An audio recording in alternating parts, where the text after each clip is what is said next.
There's a story in the New Testament, in a book that we call the Gospel according to St. Matthew. Now, if you have an older Bible, that's the way you know it. But it's actually a story by a guy who was a scoundrel, who was a cheat, a corrupt businessman. And one day Jesus came to this tax collector named Matthew and said, "Follow me," and everything changed. And that might be the reason why, I think, why Matthew remembered something about Jesus that none of the other writings about Jesus record. And it's really interesting that Mark, who learned about Jesus from Simon Peter, and Luke, who was a physician who sort of did the scientific method and took interviews from people about Jesus, and John, who was Jesus' best friend on earth, none of them recorded this story, but a guy named Matthew, who I think probably understood this better than anyone, recorded these words from Jesus, and I just want to share them with you this morning. Jesus said, "Come to me, all you who are weary and carry heavy burdens, and I will give you rest." And that's what I want to talk to you about for the next few weeks. Unless you wake up, like the video we just saw, unless you woke up this morning, you're like, "Good morning, city," and I did not. I will tell you, I kind of went, "Oh, God, it's morning," and stomped away, and it didn't get better after that, but I'm authentically weary. I feel good telling you that this morning. That's why I'm sitting down. But I can't imagine, and we don't have any story about how the crowds reacted. We don't have anything. I wish we did. But just these words, just imagining that time when the Romans were just raining terror on the entire world. And where Jesus said this near Jerusalem, we say things like "go the extra mile." The reason why we say that is that's from that time, and the fact that Roman soldiers, you talk about police brutality, Roman soldiers would stop you and just whichever direction you were going say, "Carry my burden for a mile," and Jesus said, "No, carry another mile." So they were dealing with this heavy-handed Roman influence that was crushing them. They didn't have any of the conveniences that we do. I was just thinking, pretty much every day was camping without the cool camping stuff, it sounds fun to go camping. Do we have campers here? There's one person who goes, "That's fun." But most of us, if you really go camping, I grew up in a family with 7 kids, mom and dad, and so that was a lot of our vacations were camping, and Dad said it was because we enjoyed it. It's actually because it's really cheap. In fact, it's cheaper than actually being at home. If you do it the way the Records did, you pile a bunch of tents and crap on an 82 Buick wagon, and you go to the woods and take nothing with you but a frying pan and 2 bad pup tents. But that, I'm not bitter or anything, but I'm just telling you, it's not that much fun when you go out in the morning and you kind of scavenge sticks to cook your meal, and that was everyday life for that time. And I know most of us probably don't feel rich this morning, and you might have financial problems, but honestly, today in America, you probably have more spare change in your cup holder or lost under the seat in your car than they could imagine having. So I was just thinking, at that point in history, without any of the conveniences that we have, when they were totally oppressed by this opposing country that had taken over their world and dictated their every move, and they were cruel beyond belief, Jesus standing there on a hillside just saying, "Come to me, all you who are weary, and carry heavy burdens, I will give you rest." I was thinking, oh my goodness, he must have had some takers, some people excited to hear that. And quite honestly, I think it still sounds like a pretty good offer. It still sounds pretty attractive to me, at least. This idea of rest, real rest. And if you feel like you're carrying heavy burdens this morning and you're tired, and I'm not talking about just oh, Tommy needs sleepy tired. I'm talking about more like the guy in Green Mile going, "I'm tired, boss." That's the kind of tired you feel this morning. This is still attractive, and I'm wondering why. Think about it, why? We have every convenience. We have like memory foam, awesome mattresses. And like even the poorest among us, we've probably got central heat and central air and food in the fridge, even if it's not exactly what we want. Like we have just a world that they couldn't have imagined living in. Even like if you're in college right now, you have a greater life than anyone at that time could have realized, and you're still tired and we're still weary. And quite frankly, it feels like a lot of time we're carrying heavy burdens. And I was thinking about that. Now, maybe that's not you. And I just want to give you permission to go, no, everything's cool with me. Life is great. And so you could sort of check out if you want, but I urge you not to. I urge you not to because I was thinking like, at some point, my guess is at some point, even if you're at the best moment of your life and you don't feel weary and you don't feel like you have any burden on you, it could happen. And my guess, as a guy who's almost 50, says it probably will happen at some point. So maybe you could learn something in the meantime, because I tell you, it sounds like a great offer, even in 2016. Did you see the Nissan autonomous chair that came out this week? They got the idea from WALL-E, but I appreciate it. Like, literally, this is no joke. The WALL-E thing is, everybody made that joke because I could just imagine Americans like floating around with an iPad, but actually they had a proof of concept of the autonomous chair. So the idea, I guess, is, hey, there's only so many of those scooters at Walmart. Why don't we all get one? That's the way it is. But I was thinking, like, we have every convenience, but still I think about this Jesus saying, come to me, all you who are weary, and you carry heavy burdens, and I will give you rest. I just think that sounds like a good offer. And it sounds like something that I will tell you personally, very interested in, and very sure that many of you here would go, I'm tired, and I'm weary, and I feel overburdened, and I feel overstressed, and I feel like I'm not going to make it through the day. But it makes me question a little bit, like, is it a valid offer? Like, is that something just for them? Because how could that be true today? This is just for me, but it feels like that moment when I realize I've got that 30% off Kohl's coupon, which really doesn't mean much because honestly, no one has paid full price at Kohl's ever. But I feel good when I have that 30% off thing, and then I realize it's expired. And so I was wondering, like, is this sort of that? Like, you offered those people rest. You offered them relief for their heavy burdens, but I'm not sure we can still have that today, because most of us would say that not Jesus, but at least religion doesn't feel like in any way it relieves our burdens, right? It almost feels like it adds more. In fact, I would say it adds more, because we sort of have these busy, overburdened, overtired, overstimulated, overstressed lives. And then we go, okay, well, we'll add religion to that. And then all of a sudden, you have to go to church, or you don't have to. Some of you did today, and I appreciate that. But there's obligation that we feel like, oh, I need to do these things. I need to show up for this meeting. They want money. Then there's the ethics part. That can be a burden, especially at work, right? And at home, too. Like, what, I can't lie? I mean, how am I going to get out of this if I can't lie? That's not going to work. And so we've got ethics, we've got dogma, things that religion puts on us and say, you must believe this if you're part of this religion, and then good deeds on top of it. Like, it's hard enough just to get through the day, and then I've got to help someone else. Come on, Don. Come on, Jesus. That doesn't seem very restful, does it? It doesn't seem like it would be helpful. And I have a sense that most of you have experienced, if you've been involved in church at all, that church and religion, and we would say God, and I'll put quotation marks on it, can actually feel like another burden, another thing, another stress. And so I want to spend some time today just sort of setting this idea up of what Jesus said, because there is more to this statement. And see if we can kind of walk through it together and get an idea of how, because if it is possible, I want this, I will tell you. And I want to live this out, and I need this. And I'm certain that many of you would say the same, like, if that is possible, then I'd like to know how. And so just to read through what Jesus said, and this is the entire statement that he made. He said, "Come to me, all you who are weary and you carry heavy burdens, and I will give you rest.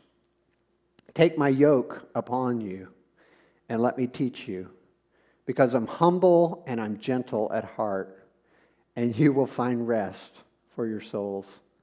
For my yoke is easy to bear, and the burden I give you is light. Now, I want to hone in first on this idea that he said, come to me. Like he's calling out to people. He's going, come over here, follow me, be with me. And I think right away, even though, you go, oh, that's sure, Don, but think about this. That's not the way we do Jesus most of the time, right? Like we say, Jesus, come over here. Like, Jesus, look at my life. It's all messed up. Or, God, I've got these stresses. Or, I've got this debt. Or, wow, have you seen my relationships or lack of relationship? Come over here and fix it. I mean, come on, Jesus, come on into this mess, and I'm sure you can make it better. And that's the relationship many of us have with Jesus, and that's the relationship I've had with Jesus so many times, going, hey, Jesus, come over to my deal and see what you can make of it. Come over here, and I'd like some of that rest you promised. But that's not what happened at all here. Jesus is saying, come to me. Not just, hey, come into my deal. He's saying, hey, follow me. And to kind of back that up, the next thing he says is, take my yoke upon you. Now, we're going to have a little hot yoke talk this morning. I'm sure you didn't plan on that when you came here, but we're going to talk some yokes because it's something that we don't deal with a lot. Now, here's the thing about yokes that I have to tell you at first, is that yokes are not a way to avoid work. They are a way to sort of do more work more efficiently.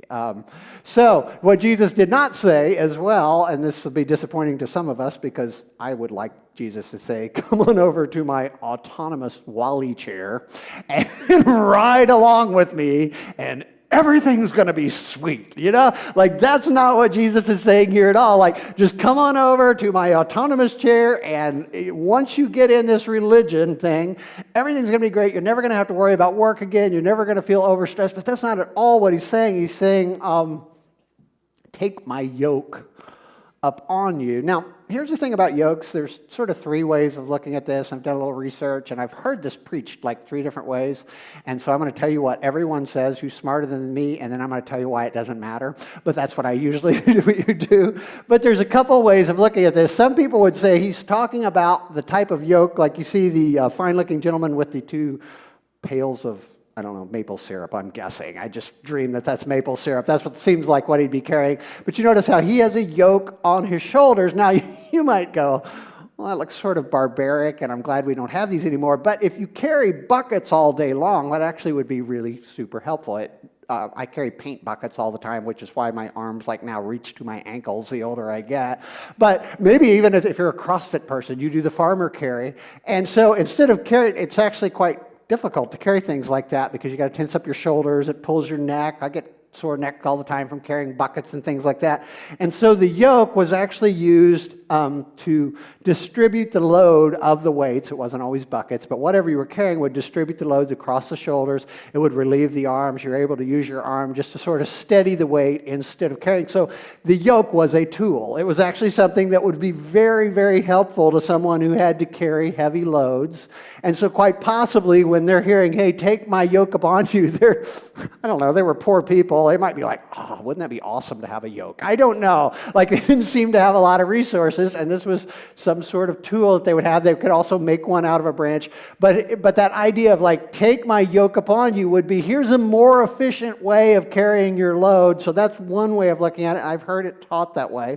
I've also heard it taught, like, back then they would also have the yoke like you see with the, I'm guessing longhorn cattle. I'm not even sure what this is, oxen maybe. And I've heard it taught this way too, that Jesus was saying, hey, take my yoke upon you, meaning let's both get in a yoke together, like these two fine-looking oxen, and I will help you pull. And there's some backup in that because the Apostle Paul used this terminology when he was talking about marriage and business dealings and stuff, and Peter did as well, going, hey, don't be unequally yoked. You've heard that? And the reason for that, there was actually a law against that in Jewish law because they would hook like a camel and a donkey together. It sounds funny, but it's really not that funny for the donkey. He was getting like drug along by the camel, and they would do it because they just used whatever they had because they were poor people, but it was really cruel and not very efficient. So it could be, and I've heard it taught this way, that Jesus was saying, hey, Come along with me. Let's put this yoke on together, and I'll help you pull your load. In fact, I've heard that preached that way a lot of times. It's possible. Then there are the really smart guys who want to justify time spent in Bible college, and they always say that, and this is true, that Jewish rabbis actually used yoke as a metaphor for teachings. Like they would say, hey, we might say like philosophy or lifestyle or, a way of living they would call a yoke. So a certain, a rabbi would go, this is my yoke, and it would be the way they would live, vegetarianism and get up early and, go to bed early. And we would have this sort of set of rules that are set of principles for you to live, and they would call that your yoke. And so basically, the reason why I don't think this argument or this question even matters, when you're like, thanks for spending 4 minutes talking about something that doesn't matter, but they were all talking about methods of more efficiently carrying your burden. Like if you had a yoke and you were a guy who had to carry big buckets of maple syrup around, which sounds wonderful, by the way. That's a job I want instead of paint. Painting with maple syrup, not so good, but it sounds delicious. But anyway, if you had to carry that, a yoke would actually be super helpful. Or think about this, like these oxen without the yoke, without harnessing them in the yoke and having them pull together, not very useful at all. I mean, there's no efficient way for them to carry a burden without the yoke. So it's yet again, and the same thing with rabbis who would say, hey, this is my teaching. This is my lifestyle plan for you. This is the way that you can live better. All of those things are talking about take this thing upon you that will help you more efficiently live. So that's our hot yoke talk, but I just want you to notice that's what Jesus was saying. And maybe you've heard this, hey man, and I love the footprints foam, and so I'm not mad if you have it somewhere on your wall, but this is not, hey, when you get tired, I will carry you, because that's not what Jesus is saying at all. He's saying, hey, take this upon you, and then notice he says, let me teach you. What that means, which is pretty important to us, if we want to learn to if we want to find out and learn, like, is this possible? Is there a better way of living that we could have a more rested, less stressed, harried type of frantic lifestyle? Jesus said, let me teach you. And so what Jesus is saying is, this is something you can learn. Like, this is not something you're born with. This is not something that I can zap into you, that I can download. This is something you're going to have to learn as you go along. And then he said something really sort of shocking for that time, and still shocking today, I think. He said, because I'm humble and gentle at heart. And it's interesting because they couldn't imagine a teacher saying that. Like, they couldn't imagine this guy coming out here with these huge crowds. I mean, at this point, we know from Scripture, he's the reason why he was crucified, one reason is they were scared to death of him. Like, look at the crowds he's drawing. Look at the popularity he has. Like, he could cause an uprising that would cause us to be crushed by the Romans. And so he's one of the most popular, most well-known person. He's known in the entire world in a very short period of time. And he's saying, but hey, guess what? I'm not a drill sergeant. I'm not going to yell at you. I'm not going to make you do anything. I'm humble and I'm gentle. And so this lifestyle, this yoke, is a way of carrying our burdens more efficiently. It's a helpful way of living that can be learned, but it's not something that's sort of yelled at you. If someone is yelling at you, and that might be sort of a clue when it comes to religion. When I look at religion and I listed those things, I go, why does having a religion feel like more work instead of less work? Why doesn't it work? And why do we take it on and go, well, this is going to be better, and then we just get tired of it because it's actually worse? It's guys yelling at us going, you have to do, you have to do, you have to do. And Jesus going, no, I'm humble and I'm gentle. And then he said these words. He said, you will find rest for your souls. And that sounds really, really attractive, doesn't it? Because we can get a night's sleep, or a few hours sleep at least, and that's nice. But man, there's something about that burden you carry in your soul, right? That's that thing that even when you wake up, it hits you immediately. And that's the tired, that's the real weariness that can weigh on us. And here's something interesting, I think, that Jesus was actually quoting scripture. We believe he was quoting this thing that the prophet Jeremiah had said about 500 years before. This idea that he's saying to the ancestors of these people, the nation of Israel, going, hey, there's a way you could turn this thing around, because they were just in a mess. There was other nations coming against them, and he said these words to him. He said, this is what the Lord says, stop at the crossroads and look around and ask for the old godly way and walk in it and travel its path, and you will find rest for your souls, which is what Jesus was quoting, we believe. And then he sadly says, but you reply, no, that's not the road we want. So what the picture Jesus is painting here, it's such a sort of a short few sentences, but it's amazing sort of how much is in that, this idea that we need to come to him, not bring him over to our deal and go, hey, fix this. That's not the way it works. We come to him, and he gives us this yoke, this way of living that is more efficient, that is able to carry heavier burdens with less effort and energy. And we can learn it, and then this very clearly points to the fact that the way we find rest for our souls is not in doing what we want, it's in doing what God would want. There's a godly way that is opposite from our way, and that what the people there then that would know is sort of the outcome of this story, this outcome of what Jeremiah had said. Of course, they didn't do what he said. They didn't follow the godly path, and they were destroyed.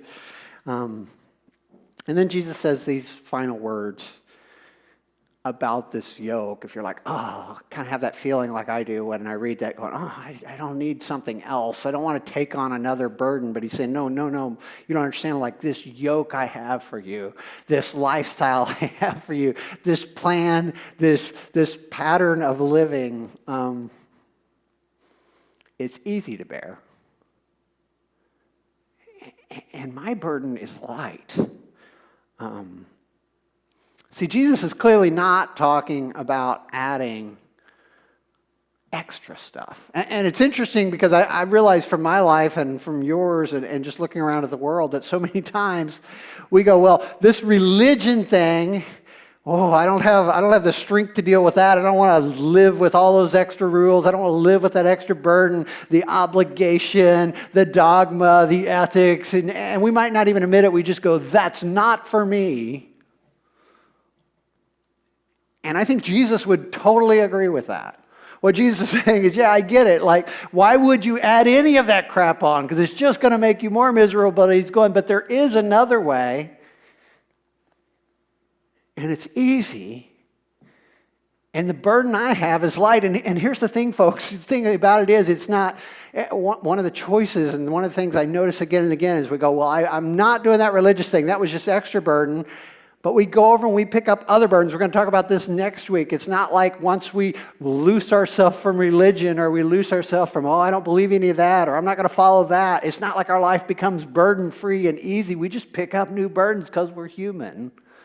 We pick up new dogma. We pick up new ethics. Even though they're not the ethics of the Bible, they're still ethics that, you must follow those or you're an outcast. We pick up all of those things, the obligations that come. I don't know about you, but like materialism in America is a great way to become obligated to things that you never imagined. Like you go, I need this so bad, and you borrow the money, and then all of a sudden it becomes this burden that you don't even remember what you bought it for.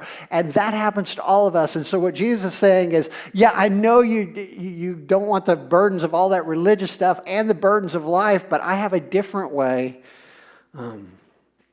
Now, I don't know how that sets with you, and quite frankly, it's been many years ago. And I know I'm great at talking about yokes. I mean, there's probably not 7 more better preachers in York talking about yokes this morning, but I know that's not exactly exciting. And I know that none of you are going to go home and buy a yoke from Amazon or care anything about yokes. So I thought we'd do a yoke-free version of this that maybe Jesus would have used now. I don't know. He's smarter than I am, but I imagine he wouldn't have used the idea of a yoke today. I think maybe Jesus would have talked and go, Come unto me, all you who have poor battery usage. Does anybody else have a phone that's going dead more and more and more every day? This is my phone. I have an iPhone 6, which makes me humble and almost Amish. I've ordered the 7, but it's the shiny black one that I can't seem to get, and it's making me angry.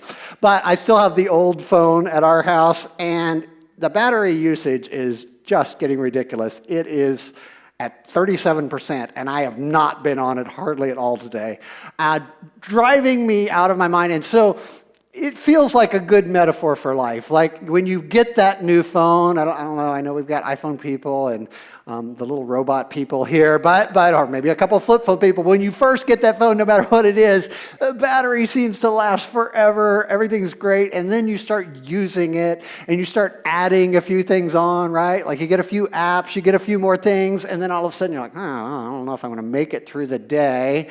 And then you start getting these you make promises also, like I'm not even going to look at it, I'm not going to play it as much. You promise that you won't use it as much. That doesn't work. Then you start taking apps off. There used to be this sort of urban legend that, hey, turn your apps off, it uses less power. That's not true, but sometimes I'll do that anyway because I'm like, it has to last longer than this. And then maybe, and it feels like life and the fact that I've added so many times, like added on an external battery. Does anybody else do that? So it's like you go, hey, I've got this great hands-free device, and then this wire, and then this big brick that I carry around, which is even heavier and more annoying. Or sometimes at work, I'll leave it charging and just walk around with the Bluetooth. And it's like we have all of these strategies to sort of deal with the fact that we don't have enough power to make it through the day, and it just doesn't seem like it. Seems like the more things we add on, the worse it gets. And now, what you and I try, like our best solutions, are all based on, well, we'll take something off, or we'll turn something off, or we'll add something on. Add another battery on. I actually changed the battery. I cracked mine open and bought a battery from Amazon. I should have listened to the reviews. They're like, it works great for about a week and a half. And I'm like, I know way better than that. Hey, you like that, guys? But I was super, super excited about it. And it did last a week and a half. And then I had to put the old battery in. And so I'm struggling through. But here's the thing I noticed. For Apple people, at least, about once a year, we get a new operating system. And I noticed even with my dying iPhone 6, like it was like not making it to lunch. And with the new operating system, it seemed like all of a sudden I had a little more battery life. Like I'm able to make it through the day again more efficiently. And I didn't change anything. I didn't add on a battery. I didn't take off apps. It's just the new operating system. Now, I also have to tell you, and you know this if you have an Apple phone, if you have an iPhone, there were some changes. There's the no swipe to open things. Anybody still swiping your phone and getting that weird screen on the side going, I know what I'm doing tomorrow. I just want to open my phone. Yeah. So that took some retraining. We've been swiping on our phones forever, and now we're supposed to push the button. So that took a little relearning. Probably the most heartbreaking changes were in the emojis, right? They took away the pistol. I know there was a lot of accidents with that real fake pistol, and gave us a water gun, a gay flag, and a woman playing basketball. Thank you. That helped me a lot, and I'm glad to know that's possible. I didn't think women were allowed to play basketball. That's awesome. And surfing. Who knew that? But there were some changes. I just want you to know there were some changes, and you know that. But good news. There are also some positive changes. Now, whenever I text my daughter, she can leave me a gift that says, cool story, bro. That's good. So what I'm saying, and then I send back the Mr. Bean or the Taylor Swift. So that's good. It's increased communication in our family. But here's the thing I want to tell you. I think maybe what Jesus would have said today that would have at least encapsulated it for me is, come unto me, all of you who are run down, all of you who just don't feel like you have the battery life to make it through the day. And I'm not going to add anything on. I'm not going to, there'll be changes, but I have a new operating system for you. And that's what I want to explore with you for the next couple weeks. Dave and I are both going to do this. that this life that Jesus was talking about, it's not what you think it is. It's not, oh, well, I'm going to subtract these things or I'm going to add these things. Oh, no, no, no. Jesus is talking about a brand new way of living, an operating system, a new overall scheme. And it doesn't, it's like with a phone at least, I'm looking forward to the day I get a new phone. I'm also looking forward to heaven where I get a new body because mine is wearing out quickly. But that's not even what this is about. This is not getting a new body, not getting a new phone. This is a new operating system with changes. Now, we're going to talk about that next week. Like, there are some changes. Like, I can't say, well, I really want the new operating system, but give me back my pistol emoji, and I don't want to swipe, because that's not the way it works. There are some changes that come along, but the benefits. And so I want the band to come back up here.